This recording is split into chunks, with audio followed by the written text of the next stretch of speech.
Redbud! Alright, ladies and gentlemen, welcome to Start Your Systems. My name is Kellen, and today we are going to be playing the Redbud National in MX Simulator. Oh boy, it is actually 3 days after the Redbud National, but I'm doing my normal recap video of the track, and we actually conveniently weren't able to play Redbud before this year's National, as the race in MX Simulator was postponed till the week after due to the 4th of July being the same night as the normal race nights. So Redbud didn't actually come out until, well, today. And that's why I haven't been able to get it started going, running laps on it till today. But today, we're going to be ripping around this track for the next 15 or so minutes. I'm going to talk to you guys about some of the funsies that happened at Redbud in real life this past weekend. And yeah, we'll go from there. My initial impressions of this track so far, it is probably the 7th different version of a Redbud National I've ever played in this game.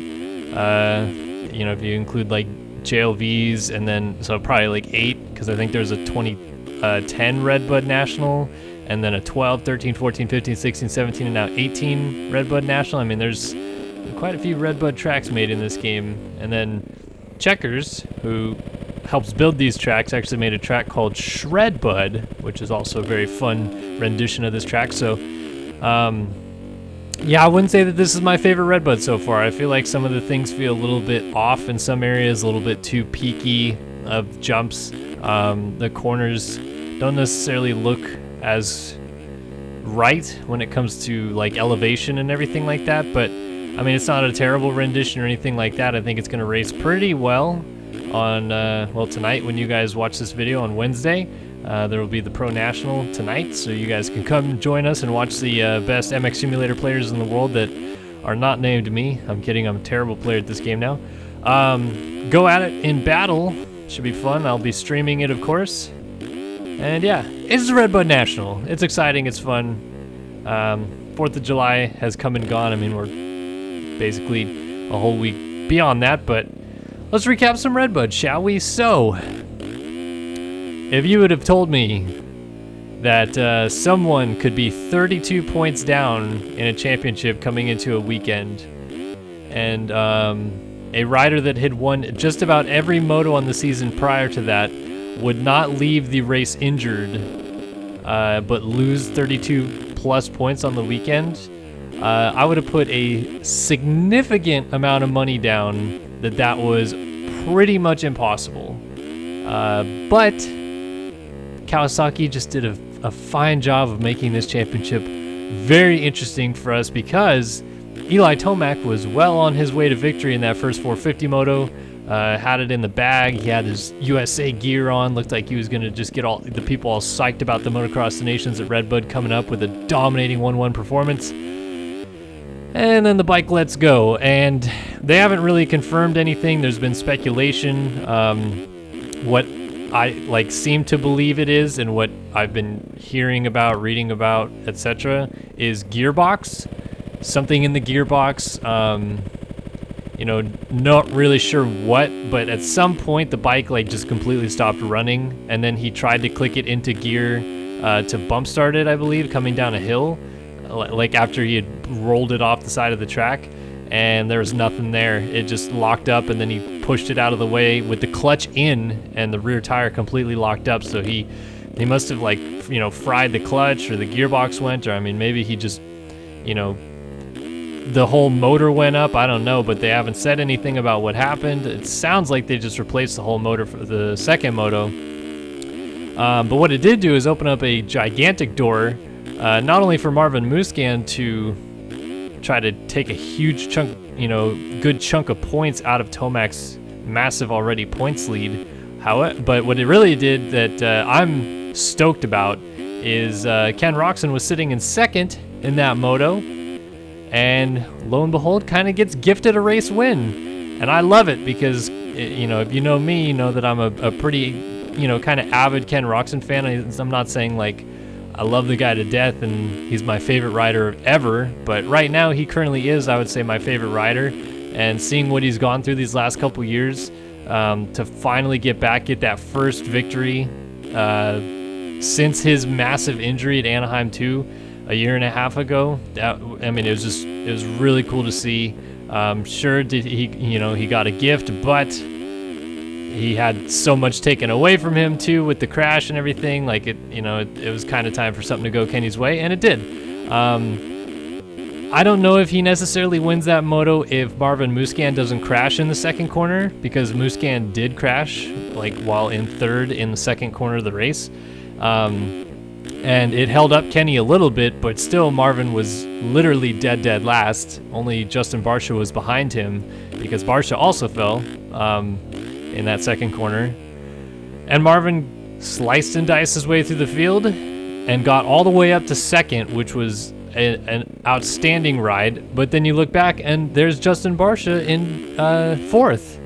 So both of them had like really great rides. You're like, what the heck? This field is decimated to all ends, it seems, because how the heck did those guys get all the way to second and fourth from those starts? But they did, and it was a great ride to watch both of them do it, and they really earned it to get there. They got a little bit of a gift, obviously, with Tomac's DNF, and then Baggett had yard sailed early in the first moto as well.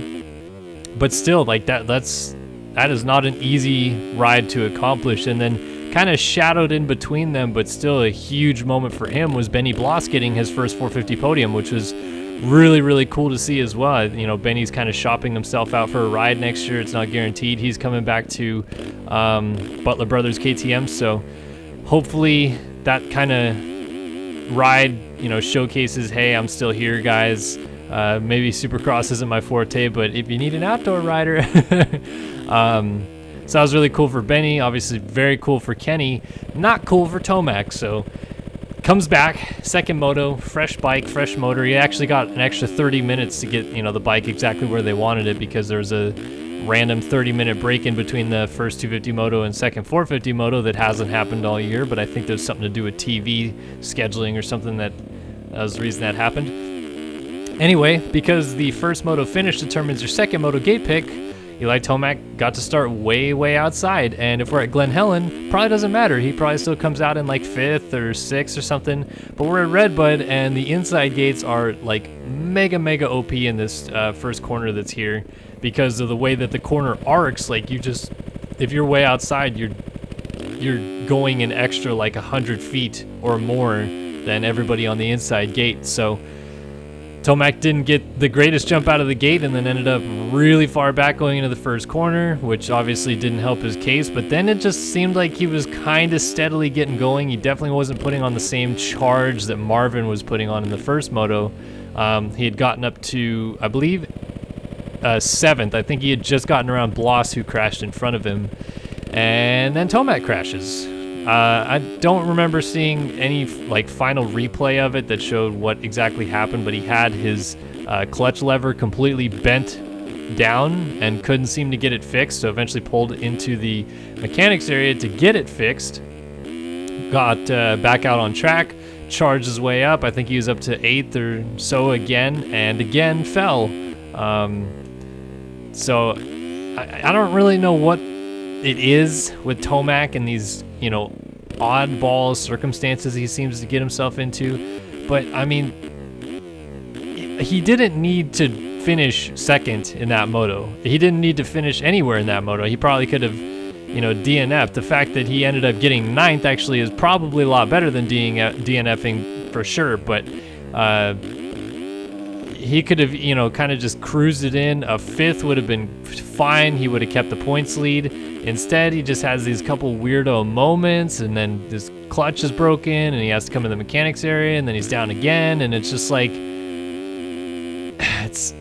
I hate to say it, but it's kind of the classic Eli Tomac. Here we go again. The same thing was happening at Southwick Moto 2, where he was just like, crash, get up, go fast, crash again, but like not big crashes or anything like that, just like small little random tip overs. And I don't know, man. It was a weird day for Tomac, that's for sure.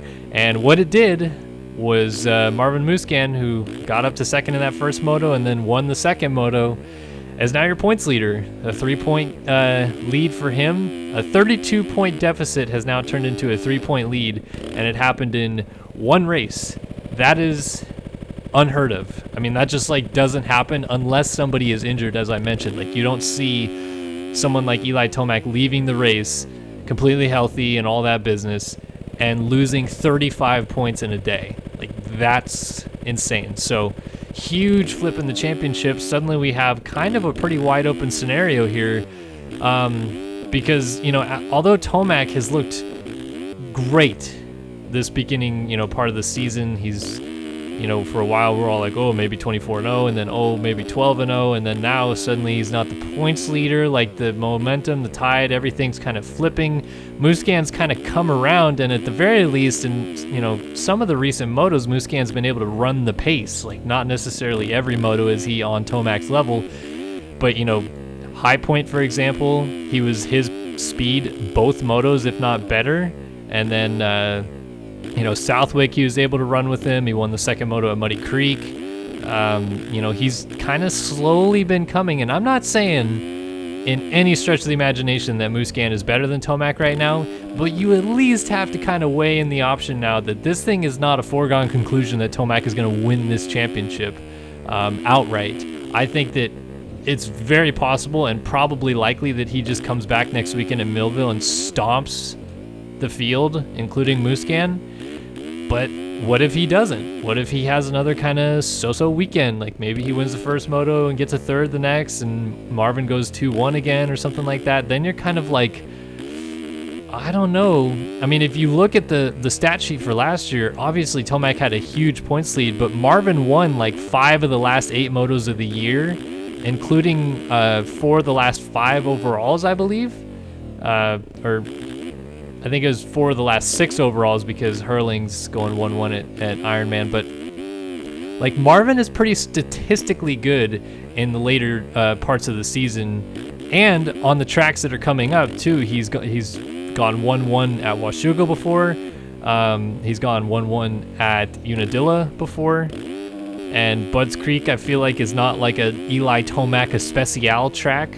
So, like, at a track like Southwick, you could totally expect Tomac to go 1-1 there, and he didn't. And I would say Redbud is another track where I would have probably expected Tomac to go 1-1. And then, you know, craziness happens. So, I mean, like I said, I really do still have Tomac picked here, but man, that's kind of crazy. We've got 5 rounds left here. Musquin's the points leader, and we're maybe going to hit some of his best tracks of the year in the next 3 or 4 rounds. And then that puts a ton of pressure on Tomac, and we've seen, you know, sometimes when Tomac rides under a lot of pressure like that, he makes mistakes. So I'm really curious to see what's going to happen. I think Millville is going to be super interesting to watch. I know these guys have a week off, but, like, man, I think that this could go either way at this point, and I would still lean on the side of Tomac winning, but you have to still count Marvin in this thing a little bit, you know. So definitely a huge flip at Redbud, changed everything around, and man, I think I'm less convinced than ever this season that, you know, Tomac is going to win this championship. I think it's kind of up in the air. But moving to the 250 class, I think my opinions on that class have kind of flipped around. I've kind of audibly said that I more or less would like to see Martin win this championship, the elder Martin, that is, Alex. Just because I think it would be a really cool story to see how long his career has progressed, kind of like Osborne, and be able to get there. You know, no offense to AP, but like I said, I just think it'd be cooler to see Alex win it. Like, Plessinger, in my opinion, is going to be the next, you know, 5-6 years down the road, he's going to be like your regular 450 superstar. He's built for it. He rides a 250F, kind of like you should be riding a 450, you know, kind of lugging the bike a little bit and stuff like that. I think Plessinger is going to have a better 450 career than a 250 career. Unfortunately, I don't think the same case is going to be for, you know, Alex. He's already kind of up there age-wise comparatively to some of his younger classmates that would be graduating to 450s eventually. And he's small, which didn't really affect Carmichael necessarily, but I don't know, like, I just don't see the Martin brothers being like 450 powerhouse guys necessarily. So I think it'd be cool for Martin if he could get, you know, a 250 title now. Personally saying so because I think Plessinger could be a 450 titleist someday.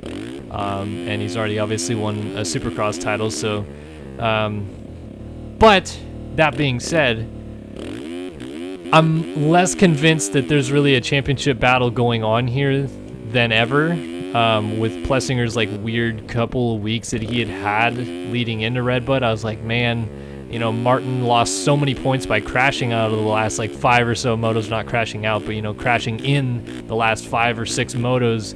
Like, he could easily be 5 points down. Instead, he's 29 points down or whatever he was going in. And then we get to Redbud, and Plessinger didn't even qualify that great during qualifying during the day. However, comes out and pretty, I feel like convincingly, you know, gets out in front in that first moto, starts pulling away.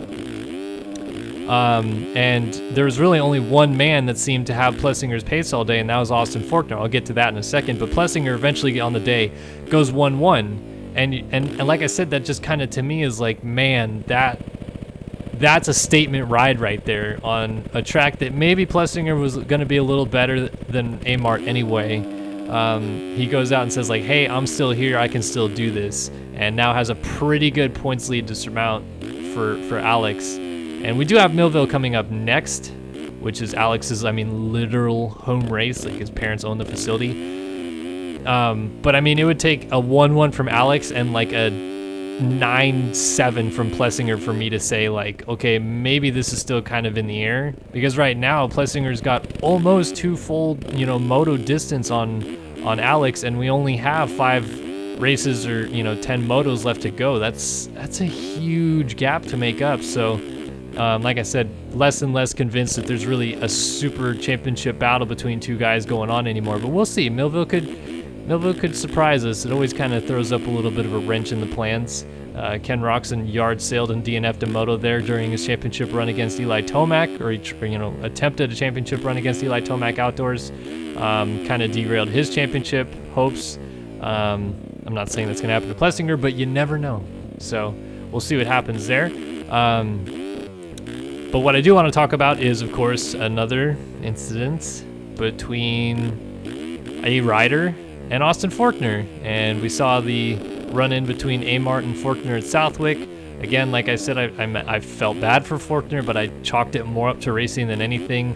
Of course, Alex was maybe a little over-aggressive there, but 2 guys, same line kind of thing, you know, that happens. And then we get to this weekend, and Forkner didn't look that great in the beginning part of the first moto, but I felt like he eventually like turned it around and started riding better.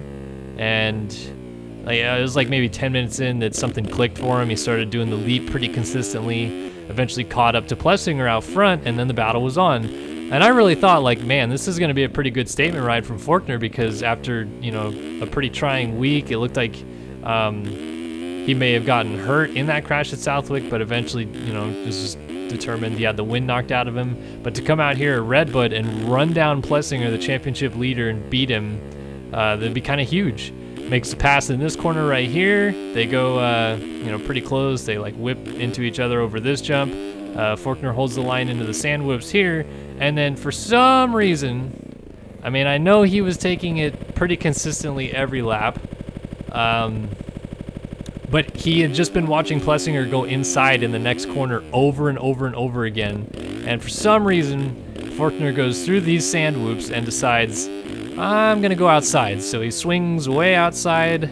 This berm is a little bit steeper than what that berm actually is in real life. Ends up here, Plessinger comes across the inside of the corner and, you know, goes all the way out to the wall, because that's kind of what that inside line was doing. And it looked dirty when you see it live, because Forkner went down hard. Like, he just came in, took the front wheel. Forkner was like on the gas, so he kind of went over the back of Plessinger and then just pile drove into the face of the takeoff of the jump. But again, I mean, some people I've seen already, you know, saying put Aaron on the stake. That was the dirtiest thing they've ever seen. I have to say that was a racing incident. Like that, you leave the door that wide open, and Plessinger just takes the same line he'd taken every lap before. At some point, you have to have a little bit more situational awareness there, and I think Forkner knows that. But what was weird about the situation to me was that Forkner swung wide, and you could see that there was a moment that he came out of the berm and like looked up and saw Plessinger coming on the inside, and he hesitated for like just a second and then decided, no, I'm still gonna go for it, which was obviously the wrong move. But if he had just decided, oh, here he comes, and like kind of swerved down to the inside a little bit, he would ended up alongside of him and probably had still kept the lead and let Plessinger just swing out and bank off the wall. But he decided, I'm going to try to go for the same line that Plessinger's in. And again, an instance of two lines coming together, two guys going for the same spot of real estate. And yeah, I mean, it sucked for Forkner because he was riding so well, and then it looked like he had hurt his knee because of the way he plowed into the jump, and the bike was pretty hammered as well. And Adam Cianciarulo is actually on the broadcast, and it's like, oh man, teammate on the ground, and it's kind of a tough situation for him to have to talk about on a broadcast. And then Forkner looks like he hurts his knee and goes back to the pits, gets on with his mechanic. He's out of the race, but Savachi's still second. We're good. No big deal. Pro Circuit Kawasaki, like we'll have a decent enough day. Oh wait, nope. Savachi yard sales literally in the same corner that Forkner just went down. Savachi swaps at the end of those sand rollers and goes down hard. It's like, man, PC Cowie can't buy a break right now. I'm telling you, man, these guys have had a tough season with Savachi blowing his motor at Thunder Valley, and crash here, crash there. Forkner getting taken out by Amart at Southwick. Now Forkner getting taken out here at Redbud, and Savachi crashing late in the moto. I mean, like it's just. I think like Mitch Payton's got to be like, man, when the hell did a black cat walk in front of me when I was on my way to work one day or something like that? Jesus. But yeah, tough moto. Plessinger obviously ended up winning it, and then the second moto, Forkner was able to come back and get a second in that moto, so he definitely still had the pace, and it looks like he's not hurt. But oh man, tough racing, and I mean, I guess that what that shows is that Plessinger's pretty much ready to do whatever it takes to win this title. Even if it means, cleaning out some of his competitors or, aggressively racing, I would say, some of his competitors in order to try to win a race or win a moto and get max points that he can out of it. So yeah, 450, 250 class. Last thing I really wanted to talk about, because Redbud has now come and gone, we obviously have a pretty clear idea of who's fast at Redbud and maybe what the Motocross the Nations team should look like this year. And I mean, you have to pick Tomac, even though he had an abysmal day at Redbud. He still looked great in that first moto, and he's probably going to be national champion, if not the best American rider, if he loses to Muscan. So Tomac definitely has to go. And then there's been kind of like a hot debate for the MX Open spot, which is the second 450 class spot, between, do you put Barcia on the team, do you put Baggett on the team, or do you wait and see if Jason Anderson's going to come back and be just as good as he was before he got injured on the team? Anderson being Supercross champion and almost winning a moto at Glen Helen earlier this year, and having been to Motocross the Nations and won a moto for us before there, you almost kind of feel like it'd be crappy for this season of any to leave Anderson off the team, but he's not even supposed to be back until like Unadilla, when normally they'd announce the team there. And like if he's still nursing that injury when he comes back, it's not like he'll be exactly 100% at the end of the season for us to really know if he's going to be a great pick. Sure, he'll have plenty of time, it's like a month off from the end of the season until the Motocross the Nations to get healthy. But I mean, like, unless Anderson came back at Unadilla and went 1-1, I just can't say that picking him is the right move anymore. And Barcia reaffirmed my belief of that. You put Anderson, Barcia, and Baggett on Redbud, Justin Barcia is going to be the best rider. He's won there before when Dungey was in some of his fantastic championship seasons where he seemed unstoppable. Barcia was beating him then. Late in that second moto, he caught fire, passed Roxon. Looked like he might have even had a chance of getting a Muscan for the race victory. It wouldn't have been for the overall, but still, 4-1 he almost had. He went 4-2, and he was the top finishing American rider on the day. Like, I can't justify not picking Justin Barcia at this point. I was already thinking Tomac and Barcia for 450s before this weekend, and now I'm like sure of it. Like that's the two guys you have to send. You know, Baggett and Anderson both would be great picks too if Barcia got hurt, but the way he's been riding, he's, you know, great at Redbud. I would go with Barcia. And then in the 250 class, whether Plessinger wins the national title or not is pretty much a moot point to me at this point. The dude went 1-1 at Redbud, and I mean, I guess if we're taking like the fastest guy that, you know, the fastest guy at Redbud should go to the team for the Redbud Motocross the Nations. So then you say like, oh, maybe pick Forkner because he was kicking some serious butt. But I mean, Forkner's not going to win the national championship this year, and if you're not going to take the national champion, you should probably take the guy that actually won 1 at Redbud. So I would at this point take Plessinger. He's probably going to win the national championship anyway. But the fact that he rode so well at Redbud just kind of drives the point home further that you got to take the guy that does the best at Redbud, and that's what he did. So if I'm building Team USA, which I'm not, but if I was, I'd go Tomac, Plessinger, Barcia. Would love to hear your thoughts on that now, because we're pretty much less than a month away from the team actually probably being picked, which means it's kind of down to crunch time. I'm sure phone calls are already being made about, you know, which teams actually do want to have their riders go, etc., etc. So like I said, love to hear your opinions on if that team is good, if you think sending those other guys might be better. Should we wait and see if Martin actually wins the 250 national title? Should we wait and see if Anderson comes back and wins races? Should we wait and see if Barcia gets hurt? I mean, like, you know, there's several variables, but that's my team as it stands right now, and I'm sticking with it. So love to hear your thoughts and opinions on that, as well as any musings or opinions you guys have from this past weekend at Redbud. Really interesting race, like I said, overall. Both classes really kind of flipped the switch in my brain for both of them, thinking, oh, this class is sewed up in one end and this class is not sewed up in the other end, and suddenly it's kind of flipped. So that just shows you they dropped the gate for a reason, and motocross is pretty darn wild. But hope you guys enjoyed this video. Like I said, leave some comments in the section below and let me know your thoughts and opinions on the Redbud National and this track in MX Simulator, which you can also download in the description. But I appreciate you guys watching so much. It means the world to me that you guys continue to support the channel and what I do. I hope to see you guys in all of our future videos, but if I don't, I enjoyed talking to you for this one. So I'll catch you guys later. I'm out. So long for now.